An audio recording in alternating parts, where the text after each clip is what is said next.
जिसको दोस्तों हिंदी में पासा बोला जाता है और इंग्लिश में डाइस के नाम से जाना जाता है। या हम बचपन में बात करें तो बचपन में हम लूडो खेलते थे, वो भी एक डाइस ही है। तो वो लूडो किस तरीके का दिखता है, वो एक 3D इमेज दिखता है, त्रिविमीय आकृति, जिसको हम कहेंगे जिसकी लंबाई और चौड़ाई और ऊंचाई होती है वो कहलाता है 3D आकृति, या हिंदी में उसको त्रिविमीय आकृति बोला जाता है। देखिए दोस्तों, ये क्या होगा, ये जो पार्ट होगी लंबाई हो जाएगी, ये चौड़ाई हो जाएगी और ये ऊंचाई। किसी भी आकृति की अगर तीनों एक्सिस मिलती हैं, एक्स, वाई और जेड, तो उसको बोला जाता है 3D इमेज। तो दोस्तों यहां पर हम देखते हैं तो डाइस एक क्या होता है, एक 3D इमेज, एक 3D आकृति होती है जिसमें कि लंबाई, चौड़ाई और ऊंचाई होती है। सबसे पहले हम समझ लेते हैं कि एक घन क्या होता है। आइए, तो ये घन दिया गया है, एक एग्जांपल के तौर पे ये घन लिया जा रहा है। तो इस घन की हम बात करें तो इसमें आप देखोगे कुल कॉर्नर कितने होते हैं। तो देखिए ये कॉर्नर कोना है, एक कॉर्नर, दो कॉर्नर, तीन कॉर्नर, चार कॉर्नर। तो चार कॉर्नर फ्रंट साइड में मिल रहे हैं और इसके बैक में देखेंगे तो यहाँ भी चार कॉर्नर, एक, दो, तीन, चार मिल रहे हैं। तो यहाँ पर क्या दिया गया है, आप जो सामने वाला फेस देख रहे हैं इसको बोला जाता है सतह या फलक। ये एक सतह ये हो गई, दूसरी सतह जस्ट इसके अपोजिट पीछे होगी, तीसरी सतह ये ऊपर वाली है, चौथी ये नीचे हो गया, पांचवी ये साइड की है और इस साइड की क्या होगी, छठी सतह। तो हम किसी क्यूब की बात करें तो इसमें कितने कॉर्नर होते हैं, 8 कॉर्नर, 4 सामने से दिख रहे हैं और 4 ये पीछे वाले। तो टोटल कितने हो गए, 8। और अगर सतहों की बात करें तो सतह कितने होंगे, सतह आपके 6 सतह होंगे। एक सामने वाला सतह फेस फलक, 1, 2, 3, 4, 5, 6। ठीक है दोस्तों, अब हम बात करें, जैसे आपको सामने वाला फेस दिख रहा है तो इस सामने वाले फेस में आप देख रहे हैं कि ये एक स्क्वायर की तरह दिख रहा है। तो स्क्वायर के इस साइड को क्या बोला जाता है, साइड, भुजा। ये क्या होंगी, भुजा। तो इसमें देखो सामने में एक भुजा, दो भुजा, तीन भुजा, चार भुजा। चार तो ये सामने दिए गई हैं और चार इसके जस्ट अपोजिट में होंगी, ये दिए गए हैं। तो 4 ये सामने वाली, 4 बैक वाली, 8 भुजाएं और इन फेसेस को ज्वाइंट करने वाली 9, 10, 11 और 12। आइए अब हम डाइस के बारे में और अधिक जानकारियां लेते हैं। किसी डाइस को देखते हैं तो हम एक बार में केवल उसकी 3 सतहों को देख सकते हैं, 1, 2, 3, और सामने वाली 3 सतह हमें दिखाई देंगी, बाकी की इसके पीछे वाली 3 सतह नहीं दिखाई देती है। तो ध्यान रखिएगा, पासे की सिर्फ 3 सतहें ही हम एक समय में देख सकते हैं। दोस्तों हम यहाँ बात करते हैं पासे की, तो मैंने अभी बताया आपको पासा एक त्रिविमीय आकृति है जिसको बोला जाता है 3D इमेज। त्रिविमीय का मतलब होता है 3D इमेज। इसके बाद क्या बताया था, पासे की केवल 3 सतहें ही एक समय में देखी जाती है। तो यहाँ पर क्या होगा, सिर्फ आप 3 सतहों को एक बार में देख सकते हैं। कॉर्नर की बात करें, टोटल कॉर्नर कितने दिखाते हैं अभी, 8, और भुजा कितने होंगे, 12 भुजाएं। फलक, सतह या फेसेस को कितने फेसेस होंगे, वो होंगे 6 संख्या। ठीक है, अब एक डाइस की बात कर रहे हैं तो डाइस कुछ इस प्रकार दिखेगा, जिसमें कि इसके हर फलक, हर सतह पर अलग अलग नंबर दिए होंगे या कोई संख्या दी होगी या कोई आकृति दी होगी। जैसे कि हम मान लें 2, 3, 5, ये क्या होंगे, ये एक डाइस पे सामने के 3 फेसेस हैं जिनमें कि 2, 3 और 5 लिखा गया है। ऐसे ही एक और एग्जांपल हम ले सकते हैं जो कि डाइस का होगा। तो यहाँ पर दिया गया है A, B, C। तो देखिए इस डाइस के 3 सतह हैं, जो सामने फ्रंट के 3 आपको दिखाई दे रहे हैं, उनमें A, B और C होगा। अब हम बात करते हैं टाइप के, इसका टाइप कितने प्रकार के पासे होते हैं। तो आइए बात करते हैं अब पासे के प्रकार की।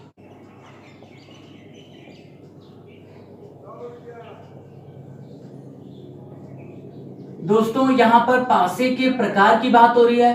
पासे के प्रकार तो या टाइप ऑफ डाइस, तो पासे 2 प्रकार के होते हैं। एक पहला होता है साधारण पासा और दूसरा होता है मानक पासा। साधारण पासे को हम नॉर्मल डाइस भी बोलते हैं और मानक पासा स्टैंडर्ड डाइस। तो सबसे पहले हम डिस्कस करेंगे साधारण पासे के बारे में। तो यहां पर हम देखेंगे साधारण पासे की।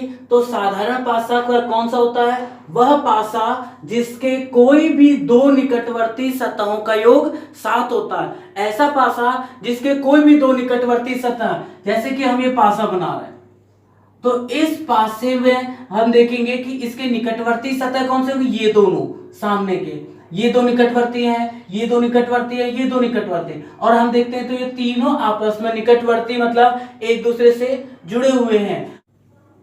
यहां पर दिया गया है 2 3 4।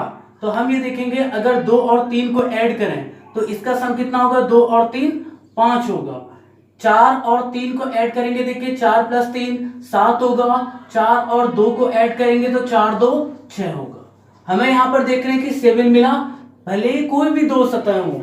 आप 2 3 का योग 5, 4 3 का योग 7 या 2 4 का योग 6, तो हमें एक जगह 7 मिल गया। तो ये जो पासा होगा ये साधारण पासा होगा। हम एक और पासा ले रहे हैं। तो इस पासे में हम देखेंगे कि जैसे कि यहां पर हो गया हमारा 1 5 6। अगर 6 और 5 को ऐड करते हैं तो कितना होगा? 11। 5 और 1 को ऐड करेंगे तो कितना होगा? 6। और 1 और 6 को ऐड करते हैं तो कितना हो जाएगा? यहां पर होगा 7। तो ये पासा कौन सा होगा? साधारण पासा। तो इस पासे के बारे में डिस्कस किया गया है, ये पासा हो गया साधारण। अब देखते हैं इसकी एक प्रॉपर्टी है दोस्तों कि इसके अपोजिट वाले सतह को, इसके विपरीत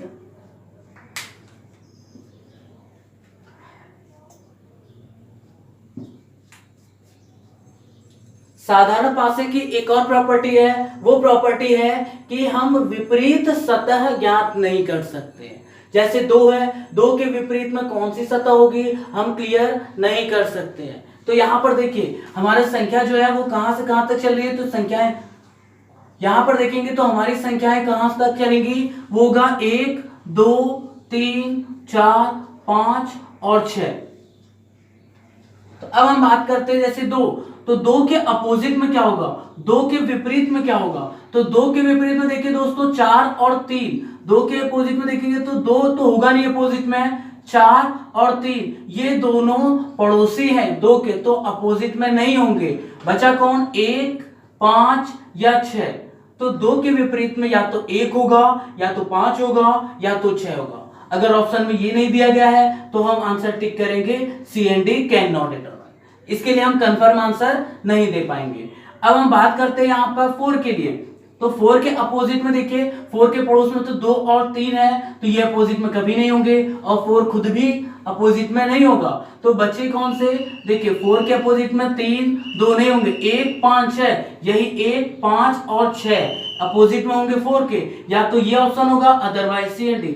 इसी प्रकार हम 3 के लिए देखेंगे तो 3 के अपोजिट में भी या तो 5 होगा, या तो 6 होगा, या तो 1 होगा, या हमारा आंसर होगा C and D, can not determine. अब हम इस सेकेंड क्वेश्चन की बात करें तो यहाँ पर ये दिया गया है 1 के अपोजिट के लिए। यहाँ भी संख्याएं हम देखेंगे 1 से 6 तक दी गई है, तो हमारी जो संख्या होगी वो 1 से लेकर 6 तक होगी। तो 1 के विपरीत की बात करते हैं तो कौन सी संख्या यहाँ नहीं दिख रही है? हमें नहीं दिख रहा है 2 नहीं दिख रहा है, 3 नहीं दिख रहा है और 4 नहीं दिख रहा है। तो हम ये बोलेंगे 1 के विपरीत वाले सतह पे, इस सतह पे। तो 1 के विपरीत में या तो 2 होगा, या तो 3 होगा, या तो 4 होगा, लेकिन हम कंफर्म नहीं कह सकते कि 2 होगा, 3 होगा या 4 होगा। इसलिए या तो ऑप्शन होगा तो उसमें 2 3 4 तीनों वाला ऑप्शन टिक करेंगे, अदरवाइज आंसर टिक करेंगे सी एंड डी का। अब हम बात करते हैं 5 की। तो 5 के अपोजिट में हम देखेंगे तो यही सतह नहीं दिखाई दे रही है। तो 5 के अपोजिट में भी 2 3 और 4 सिर्फ यही अपोजिट में हो सकते हैं, या अदरवाइज हमारा आंसर सी एंड डी। इसी तरीके से हम 6 की बात करें तो 6 के अपोजिट में भी देखिए जो सतह यहाँ नहीं दिखाई दे रही है, तो क्या है? वही 2 3 और 4। तो 6 के अपोजिट में भी क्या होगा? 2 होगा, या तो 3 होगा, या तो 4 होगा। ऑप्शन में इसको टिक करेंगे, अदरवाइज हमारा आंसर होगा C and D. Second type की बात करते हैं तो सेकेंड टाइप में हम देखेंगे वो होता है मानक पासा या स्टैंडर्ड डाइस। तो मानक पासा किसे कहते हैं? वह पासा जिसके कोई भी दो निकटवर्ती सतहों का योग 7 नहीं होता है, मानक पासा या स्टैंडर्ड डाइस कहलाता है। देखिए इसकी एक और प्रॉपर्टी होती है, वो क्या कि विपरीत सतहों का योग 7 होता है। ठीक है दोस्तों, अब एक एग्जांपल लेके देखते हैं। तो एग्जांपल में हमने एक डाइस बनाया, इस डाइस में हम देखते हैं जैसे कि 1, 2 और 3। तो यहां पर देखेंगे 1 और 2 को जोड़ने पर क्या आता है? 4, 2 और 3 को जोड़ने पर 5, 1 और 2 को जोड़ेंगे तो 3। तो यहां पर देखिए कहीं पर भी 7 नहीं आ रहा है। तो ये दो निकटवर्ती 2 और 3 को जोड़ा 5 आ रहा है, 1 और 3 को जोड़ा 4, 1 और 2 को जोड़ा 3 आ रहा है। तो यहां पर कहीं पर भी 7 नहीं आ रहा है। तो ये पासा जो होगा वो होगा मानक पासा या स्टैंडर्ड डाइस। अब एक और एग्जांपल ले लें, जैसे कि यहां पर दिया गया है, हमने लिया 4, 5, 6। तो यहां पर देखेंगे 5 और 6 को जोड़ेंगे तो कितना होगा? 11। 4 और 5 को, ये दोनों एडजेसेंट है, निकटवर्ती सतह है, तो 5 और 4 का योग 9 होगा। 6 और 4 भी एडजेसेंट है, इनका योग जोड़ने पर 6 4 10 होगा। तो आप यहां देख रहे हैं कहीं पर भी देखेंगे तो कहीं पर भी 7 नहीं है।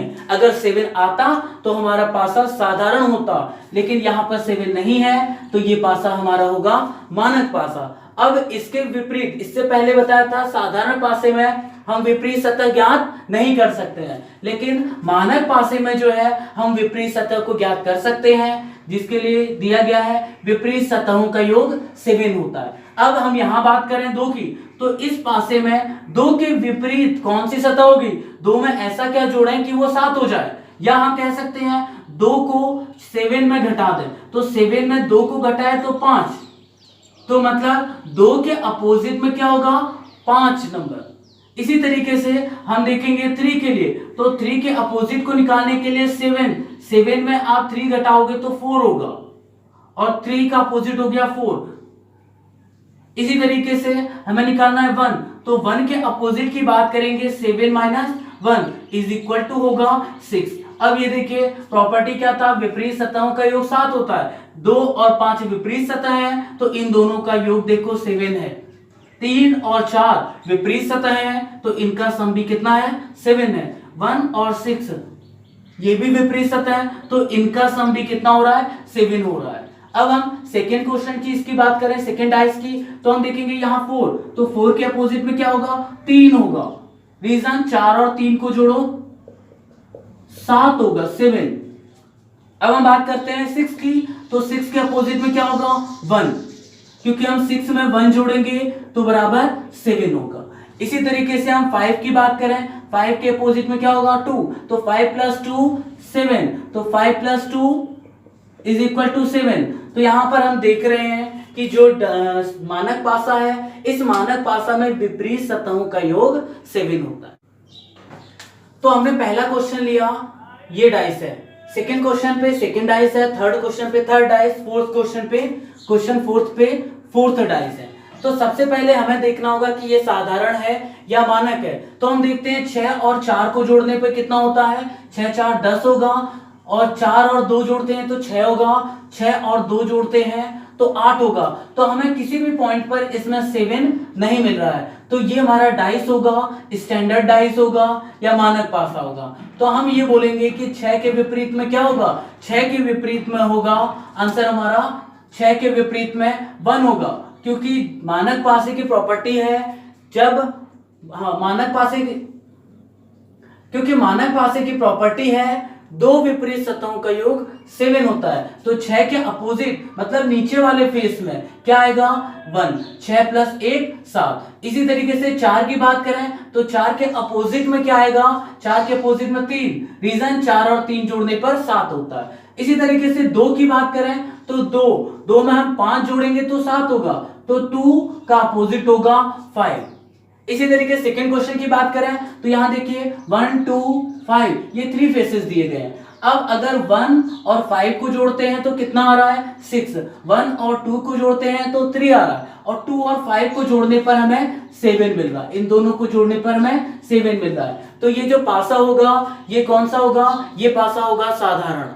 अब हम साधारण पासे की प्रॉपर्टी भी देखिए कि विपरीत सतहों को ज्ञात नहीं किया जा सकता है। दूसरी बात यहां पर ध्यान रखिएगा दोस्तों, बहुत इंपॉर्टेंट है कि ये संख्या जो है 1 से लेके 6 के बीच में आ रही है या 1 से लेके 6 तक है, तो हमारे यहाँ पर ऑप्शंस क्या होंगे, 1 2 3 4 5 और 6। तो इनमें जो अपोजिट संख्याएं होंगी वो इन्हीं में से कोई होगा। तो देखिए 2 तो दिया गया है, तो 2 के अपोजिट में 2 होगा नहीं, और 2 के पड़ोस में 1 और 5 है, तो 1 भी नहीं होगा और 5 भी नहीं होगा। बचा कौन, 4 3 और 6। तो हम ये बोलेंगे कि 2 के अपोजिट में या तो 4 होगा या तो 3 होगा या तो 6 होगा। इसी तरीके से हम 5 की बात करते हैं, तो 5 के पड़ोस में भी देखेंगे, तो 5 के पड़ोस में 5 के पड़ोस में 1 और 2 है, तो इसके अपोजिट में 5 नहीं होगा। तो यहां भी हम देखेंगे वही 4 3 6 ही बचेंगे। तो 5 के लिए भी क्या होगा, 4 3 6, 1 के लिए भी 4 3 6। तो यहां पर आंसर हमारा होगा 2 के लिए भी 4 3 1 4 3 6, और 5 के लिए भी 4 3 6, 1 के लिए भी अपोजिट में या तो 4 या तो 3 या तो 6 होगा। अब हम इस पॉइंट की बात करते हैं। अभी तक हम यहाँ देख रहे थे जितनी भी संख्याएं थी वो 6 के अंदर तक आ रही हैं, और यहाँ पर देखेंगे तो 7 के आते ही ये संख्याएं कंफ्यूजन क्रिएट करने लगी कि हम 1 से लेंगे, 2 से लेंगे, 3 से लेंगे। तो यहाँ पर दोस्तों हमें क्लियर नहीं होगा। तो ये ध्यान रखिएगा, जब संख्याएं 1 से 6 तक होंगे या स्टार्टिंग के 6 होंगे, तो हम वहां पर उनको हम लेंगे हमेशा 1 2 3 4 5 6। इसके बाद अगर क्रॉस कर जाता है 7 8 9, तो यहाँ पर 2 के अपोजिट में संभव ही नहीं कि विपरीत में कौन सी संख्या होगी, या 7 के विपरीत कौन सी संख्या होगी हम बता ही नहीं सकते। 3 के विपरीत भी हम कंफर्म नहीं कर सकते। इसलिए यहाँ पर आंसर क्या हो जाएगा, C and D, can not determine, ज्ञात नहीं किया जा सकता है। 2 के अपोजिट में कौन सी संख्या होगी, 10 8 11 12 25 30, कोई कंफर्मेशन नहीं। इसी प्रकार 7 के लिए भी कंफर्म नहीं, 3 के लिए भी कंफर्म नहीं। अब सेकेंड क्वेश्चन, फोर्थ क्वेश्चन की बात कर रहे हैं, तो फोर्थ क्वेश्चन में देखेंगे 8 12 15, और यहां भी देखिए लिमिट 1 से 6 के ऊपर जा रही है, कहीं भी कंफर्म नहीं हो रहा है, पता नहीं चल रहा है कि संख्याएं 1 से 6 तक है। यहाँ पर एक 8 मिला, 8 मतलब 6 से ऊपर की चली गई, तो हम अब कंफर्म नहीं है कि 8 के पीछे वाली सतह, विपरीत सतह पर कौन सी संख्या होगी। सेकेंड, यहाँ पर 12 के अपोजिट में कौन सी संख्या होगी दोस्तों, हम कंफर्म नहीं कर पाएंगे। 15 के अपोजिट में भी कौन सी संख्या होगी, कंफर्म नहीं कर पाएंगे। तो इसका आंसर भी होगा C and D, can not determine. अगर 12 के लिए भी पूछा जाता है तो 12 के लिए भी हमारा क्या होगा, सी एंड डी होगा। 8 के लिए पूछा जाएगा तब भी सी एंड डी होगा, और 15 के लिए पूछा जाएगा तब भी सी एंड डी होगा, क्योंकि हम इनके विपरीत को कंफर्म कर ही नहीं सकते। चलिए, ये तो था फर्स्ट टाइप, जब पासे की एक स्थिति दी गई है, जब केवल पासे की एक स्थिति दी गई है और हमें आंसर निकालना है। तो ठीक है, ये तो था नंबर्स का।